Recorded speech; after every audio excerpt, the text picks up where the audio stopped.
Welcome, welcome, welcome. This is going to be a fun global gatherings today. It's always fun, but I'm hoping that this is a little different. We're going to kind of set this whole program up a little bit differently today, uh, because we don't want to miss anything that you have to say and bring to the group. We're going to ask that everybody find their chat button down below and click it open if you need it. And if you have a question as we are moving forward with our conversation, type it in there.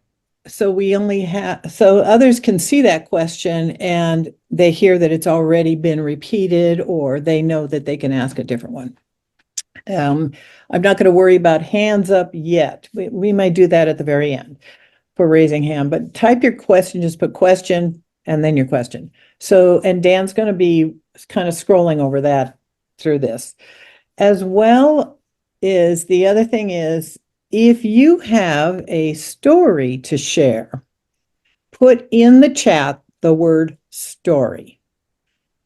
Because no two stories with ghosts and phantoms and shrieks and waywards and wanderers and whatever else of the 500 words choice from a thesaurus that we give it, none of them are the same. They have values that are the same, but none of them are the same. So we'd like you to just put story into the chat. And then we know we can ask, and Dan will say, okay, he'll just see the lineup. And this way you don't have to worry about holding a hand up or taking too much time waiting and trying to remember what was my question, or my story. All right. And with that, welcome. Jeanne and I and Dan are the team from the Cosmic Voices Network, and we're here to bring you information, hopefully clarify what you may feel is a ghost, a phantom, a specter, and what earthbound spirits are and why they're here. Some of them we certainly can't elaborate on all, but why a good majority of them are still here. And with that, it's learning to understand, is this an earthbound spirit, or is it a spirit who's already crossed over, and have they just come to visit and sit by our bed and tickle our toes or something? So with that, I'm going to lead off and send it off to Jeannie, because she's going to share a little bit. And then we're going to go into our stories. My story, Wendy's got a good story I want to hear. Dan has a good story, and Jeanne. And we're just going to build on these stories as we go through answering questions. All right, Well, Jeannie. good day to you, whatever part of the day it might be for you. So hopefully we can be in our bodies and join in. I think we need to do the shield, though, for those of you that have been following along, especially now since we're going to be telling our stories and opening those corridors and those places where things go bump in the night, which is something I was really excited about when I was 20. But now in my 70s, I really don't care about the bumps in the night because it's like, oh, yeah, whatever. But for those of you who are familiar, let's just take a few moments to set our intention by sitting quietly, taking some deep breaths. And we've had schematics before, but we don't need them today necessarily. But we imagine ourselves in a small individual four-sided pyramid, each one of us. And we have boundary lines at the base of the pyramid, one that's just literally connected to the pyramid floor, and then one that's about a foot and a half out. And those are intentional boundary lines, which then go all the way to the top of the four-sided pyramid. And we relax in that because it's all about clarity, uh, protection, keeping out the negativity, and just allowing the light and the goodness to just flow through us today. And we take some slow, deep breaths to that point, and we really are enjoying the fact that we are together and we are going to be able to connect and to share and to learn more things.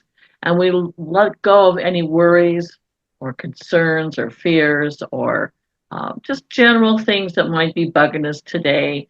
any kind of fatigue of the changes in time or anything that might interfere with us feeling relaxed and able to move forward in this wonderful gathering. And just take a few slow, deep breaths. We see all that leaving, and we just feel the goodness coming in through us. And then we go into the bigger shield, which is there's a graphic for that as well, but it's a much larger four-sided pyramid, which we all go into. And as we go into this larger four-sided pyramid, we go through the angelic node presence. We have the White Brotherhood Protection Committee there. And we have what we call these EBWs, these energy bands that swirl around us.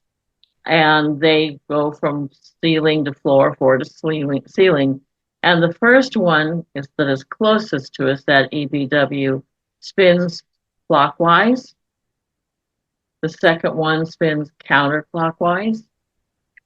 The third spins clockwise. And the fourth, which I'm adding today for extra protection, spins counterclockwise, and it's the color of a blue-violet, because we're going to be sharing some stuff that has energy with it that needs to be balanced. And we're just going to breathe slowly and deeply and be grateful for our protection, grateful for our centering, feeling that calmness, bringing in the joy, bringing in the moments of sharing earth experiences, and knowing that we are very much protected and guided, and we'll have a very clean and lovely experience today. It also is a wonderful protection for the spirits that are coming with us today to share in the day and to support us as we are gathering together. We are so grateful to this ability to be in that source, the I am, that God energy, that divinity today. And then we're ready to go. Ready and raring to go. Now, that protection was given to us, so probably about 10 years ago, came forth because of all of our experiences with wanderers and wayward energy and things that would go bump in the night. And although I had already been taught very well by a spiritualist minister, there were still things that I didn't know at the time, because we progress and we evolve. And so that protection was very important, considering the level that we got into unknowingly with governmental energies. So this is a good protection time for all of us, and recognizing spirit on the other side with us, going with us, which is so joyful. And they're very excited about this. So that's the prelim to us getting into stories and whatnot. When Regina and I were talking and we're trying to remember our stories, like you, we probably have so many, we really had to decide which we could, would be good enough to share, because I think every one of us on the podcast today could probably write a small book about our experiences with spirit. Some that were probably very funny, some that probably were very poignant, some of them that maybe were not that good. But the thing is that we're always having these experiences and contacts with spirit. And what I want to show you right now, to some of you that are familiar, and it's a much better band ball than it was before, Gary. And, I don't want to get ahead of myself, but one of the reasons we ask, why are they here? Why do they stay? Are they trapped? Why are they trapped? Well, for all of you, I know you know this, it's all about frequency. It's all about the energetic of frequency and sound. And because of that, we all have our own psychic signature, our own frequency that we hold in our individual space. And when a person passes over easily, usually the frequency is pretty balanced, and it happens easily that people pass, their loved ones are there. It's all very welcomed and ready for. Other times, though, if there's tragedy or sudden loss of life, it isn't necessarily that the person who has left the body has the frequency to get where they need to go, even if there are relatives or friends on the other side who are wanting them to come over. They get trapped in the energy and the frequency of the trauma of the event that just ended their lives. And so they get caught in these different frequencies, which I call these um, uh, bands, these layers, these energy rubber bands. And as you can see, they're all intertwined, and you can move them around because you can move the band around, which means you can go from one frequency to the next. And of course, they're very subtle frequencies, just as there are in music. And you just go up the scale or down the scale, or however, make it major, make it minor, and all the other variations. So anyway, that's just a little awareness of that. And when I was talking with Regina this morning, we talked last night, but we were both so tired that we realized we had more conversation this morning, thank goodness. And I heard this from Spirit. Um, when we have these stories or these experiences with Spirit, we're not sure what to do, or even if we are knowing what to do, um, the 3Ds, I think, is something we need to be aware of. The 3Ds are discovery, discernment, and direction. So in other words, if we discover that we've come into the energy field of a spirit or a ghost or something unknown to us that we can feel or sense, like your hair crawls up on the back of the neck, or you get chills or goosebumps all over, or you just have a really sudden knowing that your mother's there or your daughter's there or your whomever, that's the discovery. And then discernment. Do I want to mess with this energy? Is it something that I need to be connecting to? Or is it something that I need to walk away from and maybe ask somebody else to help me, or just send it away? Because you can send it away. And then of course the third D is direction, which of course, all right, I'm going to step into the energy, or the energy stepped into me. I'm going to find out what I need to do for this particular spirit and this particular soul, or what we think of as a ghost. And it came up, Regina will share her part of this, because we've watched, these paranormal shows, and they find these ghosts and stuff, but they just leave them there. And they don't do anything with them. And my first big frustration with that was when I was living in Santa Cruz area, well, a long time ago, way long time ago. My kids were really young. And they were doing this paranormal show in San Francisco with Sylvia Brown, for those of you who know Sylvia Brown. And they asked her to come in because she was the psychic at the time. And because the Toys R Us store there was haunted in San Francisco. And so my husband and I were watching the show, and yes, she could feel the spirit. And oh, it's a tortured soul, and all these things that happened to this tortured soul. And that was it. So you're going to help the soul over, you're going to help the spirit. Now, she may have when the camera was off, but it was never part of the show. And it irritated me a little bit. And so Regina and I both have, and she'll share her story. And that's just another part of, well, do something about it. It's like where you see somebody bleeding on the street. Oh, look, there's somebody bleeding on the street. Okay. Some people would say that about FEMA these days. Oh, FEMA comes in and says, oh, yeah, you had a hurricane and you're flooded. Okay. And then just, anyway.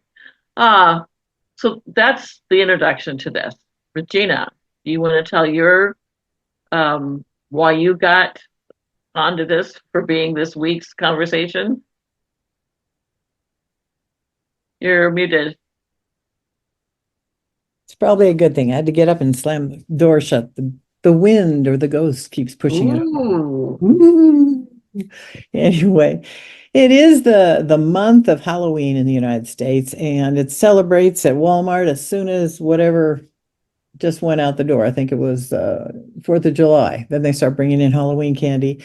But mostly, as I really wanted to share that I am, like Jeanne was just mentioning in the previous story, that there's so much paranormal on television, paranormal programs and hauntings and this and that, scratchy video, all those other things to make people really watch the drama or unfold, or what they perceive to be drama. And it really was frustrating me, just terribly so, because they weren't discussing at all what to do with these poor souls. Maybe they did rescue them? I have no idea. But again, it's so common. It happens everywhere. But it also happens to us. And the thing that got me is I was at a program recently, and there was a psychic not a psychic, a paranormal investigator there speaking aloud.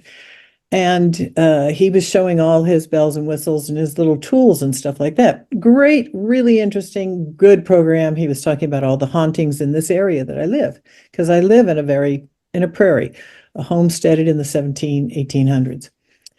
Anyway, he was talking about them, and so I went up to them and I said, so after you found the ghost, did you rescue it? And he looked at me with a huge question mark on his face, like, I don't know anything about that. And I said, well, can you feel him? And he said, oh yeah, I can feel him. And he gets his doodads out to start listening to him. And I said, but just feeling him, I mean, that's like stepping into a person's bathroom and saying, hey, I'm here, I'm going to feel my way around you, you know? The poor ghost is all shocky. What are you doing? So in the same thing, we need to find out what to do with them when you feel them. How do you feel them? And I understand this man being very naive, but I have a hard time with somebody making finances and all the rest off of the poor dead spirit. When maybe the spirit would like to be rescued. Maybe they'd like to be saved. I'll give you one of my very first ghost stories. And so we're going to start off simple here, one-on-one ghost stories. So just interaction with yourself. For myself, it was the poltergeist we grew up with in our household. My mother referred to it as the poltergeist whenever anything was missing. We could hear footsteps in the house. Oh, it's just the poltergeist. Poltergeist is just going up and down the stairs. We would be watching television. The poltergeist was just walking across the living room floor. You could hear him. You could see the couch depress when he sat there with us. I use the word he because, it was the generic he in our English language as opposed to she. It was just he. And for 21 years in my life, poltergeist lived at the house with us. He was a member. And I would see him, and eventually I actually could see that it was a male and physical male, very much aware. And I would see him from when I was out and about hiking, and he'd be always watching all of us kids. There were 8 of us. And then he'd return to the house with us, wherever we were. It was a wonderful, wonderful person, an invisible ghost. So I don't think anybody else saw it, but we all heard it in the household.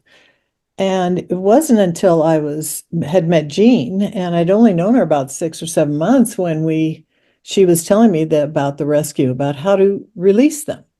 So when I went back to the house, and my folks had moved out of there, and only my youngest sister was in this old 125-year-old house. And there was the poltergeist. He was so sad. You could just feel it wasn't a joyful energy anymore. He was just not wanting, but he was kind of moping around the house feeling. And my sister said, we've got to get rid of that guy. I don't know anything about him.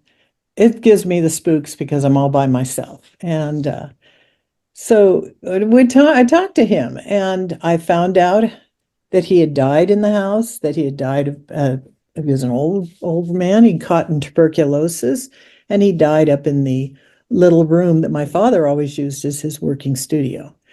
Not only did he die, but a little dog died, and we could hear the dog as well. A few months after that, I talked to him and I helped him over and got him over. And that was a wonderful experience. But I used Jeanne's methods and about discerning and then looking around and seeing if somebody else was there waiting for him. Was there, and if they weren't, could we call them forward and bring them in? So that's what I used, and I could feel him leave. And within just a very short period of time, maybe a week or 2 later, the entire front porch of this old ranch house just fell off. Boom. And the whole house started really feeling empty. And within no time, the house was collapsed. It was like the energy of the house and the family kept it up, of the ghost.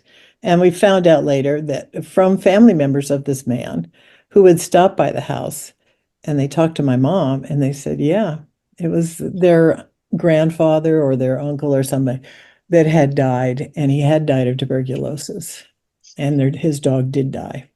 And he was just trapped there all that time. So that's Um, my story. that is it's a great story because when I met Regina, we were young mothers, and she was a lot younger than me, and um, it was it was destiny. You know, we knew we had signed up to be together and do all this work, and it was amazing. And I was trained in rescue work from my spiritualist teacher, minister, and I'd only done a little bit of it. You know, I hadn't had opportunities to do a lot. If there was a child missing or whatever in the area, I was drawn by the help of my spirit guides to go help the child over or help the direction of the situation turn into a solution. And I had done a few of those things, but never had done the massive amount of rescue work that then just few years later happened with the Challenger crew and helping them over. And that's a whole nother story. But I would like to share, I have so many, and I'm sitting here thinking which one really, really is important. I mean, we started off small, Regina and I, with just, you know, a person here or a person there. And my daughter still brings me to areas where there's been a car accident or a suicide or an overdose, and says, "Mom, you got to go over here because so and so needs to be helped over," or "Mom, you got to go over here because so and so needs to be helped over." So it's something that I do. When I first started out, when I really hadn't had any training yet, um, there was um, kind of a really negative experience. I didn't really know what a medium was. I didn't know what a channel was. I was in my early 20s. I was more interested in God than I was in spirit because I hadn't really made that connection yet. And the only reason I share this is because sometimes I think our first experience may be negative. And I had a good friend at the time who was very interested in that and had her own experiences. She was kind of sharing with me her own dabbling in spirit stuff. And we were sitting around like on a Sunday afternoon with a couple of friends. And all of a sudden, I think we'd lit some candles. We weren't using Ouija boards or any of that stuff, but we were sitting around. And all of a sudden, I had this really heavy experience with this energy with me. And I was like, couldn't control it. And it started saying, this energy through me started saying really horrible things to my friend. I mean, threatening, dark, bad juju stuff. And I couldn't stop it. You know, I was like, well, I would never talk to anybody like that, especially that. But anyway, it was spooky. And my friend that was there that didn't believe in any of this stuff, afterwards, later on in the evening, she and I talked on the phone because she was really spooked. But prior to that, my friend knew how to help me out of that and get rid of that entity out of my energy field. And that was my really first experience with having any kind of entity that was very separate from my own mind and psychology come in and try to be this ruthless, dark being. So that's where I started. I had experiences with, you know, God and the music in me, all beautiful things in church, but I'd never had the distinguishing experience of something just random coming in. So she explained more to me and helped me out with that, and I was really grateful because it was nasty. The other thing I want to say, and then I'll go let this go, but one more recent experience was, and I've had so many, but this one experience, because it shows a difference between my fear back then to just like, oh, whatever. I had been traveling up north. I live in Southern California, and I was traveling up north to see somebody, and was using the Highway 99 for any of you that know California. That's the highway that goes in the center of the state. And it's a really nasty highway. It's pretty straight, but it just has bad juju all the way up and down. And there's accidents, and in the wintertime, there's this two-leaf fog that catches in there and traps everything. And accidents are just horrible up there. But it was the most direct way to where I was going at the time. So I went up, visited. Then we're coming home. My friend Roy and my friend Mark were with me. Mark's the one that did the healing mandala, the 9 hearts. And I think we're halfway, or at least a third of the way home. And all of a sudden, traffic starts to stop. And I thought, oh no, because it's all two-lane highway, two on left on northbound, two on southbound. We're going southbound. And I could, as we came closer very slowly, as we're crawling along, there's a huge, really beautiful RV, one of those big, big, massive ones. And you could tell it had rolled, and all the windows were out, and it didn't look good. And we could see as we got even closer that it had come from the northbound side and had rolled off through the median and then through our lanes and over there. And I was tired. It had been a long trip. And I just said, no, somebody else has to take care of this. I don't want to do it. And I could feel that. And I just said, bless you, bless you, bless you. Go to the light. And I just kind of, sent a little quick wash that way. I didn't want to take a shower. I just wanted to wash my face. Here it is.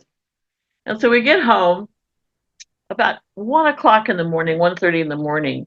I wake up. Somebody is standing over me and tapping me on my shoulder like this, very insistently. And I wasn't frightened, but I was a little more annoyed. And I said, you didn't just touch me, did you? Yes, I'm sorry, but I need to find my wife. It's 1 o'clock in the morning, man. And I knew who it was. It was the husband from the accident. So even though I wanted to avoid it, it was not to be. And I just reassured him, and I said, okay, I will help you find your wife, but I'm going to go back to sleep now. So you can sit out on the front lawn. You can sit out on the deck if you want to. You can even sit on the carpet, the couch if you want to, but I'm going back to sleep. And he goes, okay, I'm sorry. And I did the next day then, we sat down and we found his wife. They had both passed. And helped them both over to the light. But he wasn't going to go to the light because he wanted to take his wife with him, which is what makes it such a beautiful story. And then as he gathered her, we got her consciousness and her essence, then we were able to help them pass over. Now, recognizing that it's not just me that was helping him over, I have my spirit team on the other side that helped him once we started. It's a collaborative effort. So I just wanted to share that, and I'll be passing the torch back to Regina. Dan, your story. Thank you, Jeannie. Dan, your story. I have about 5 stories, and I'm just going to try to pick the briefest one here. Speaking of poltergeists, some years ago I was shooting a film for NBC television, and the producer and his wife and kids and myself and my girlfriend and the sound man and his girlfriend all rented a huge old mansion. This was in the town of Peru, Indiana. Don't ask. So we're all living in this huge mansion, and we'd come home after work in the evening, and various things would be out of place. So certain doors would be opened. Medicine cabinets were emptied into sinks, that sort of thing. And we soon found out that there was some lore about this old mansion, that it had, in fact, others had experienced the same thing. So and we weren't harmed or anything, but we noticed these things. Anyway, at the end of the project, everyone went home except my girlfriend and I. We stayed for another few days because I was refurbishing a camper van. We were going to go traveling. So we're hanging around there. And one day, this thunderstorm blew in. It was right out of a horror movie type thunderstorm. And so one of us had to go up to the room to get something. I went up there, and the bedclothes had been thrown against the opposite wall of this huge room and were lying in a heap on the floor. And that was when we decided we needed to get the hell out of there. So we did. That's the quick story. that one more maybe here. I don't know if I've mentioned it, but back in the 1960s, I was involved with the writer John Keel, who was investigating the Mothman story in West Virginia. I don't know how many of you are familiar with it, but it's a wonderful, huge paranormal saga. And among my other experiences there, I had traveled back and forth between New York, where I was living at the time, and West Virginia several times.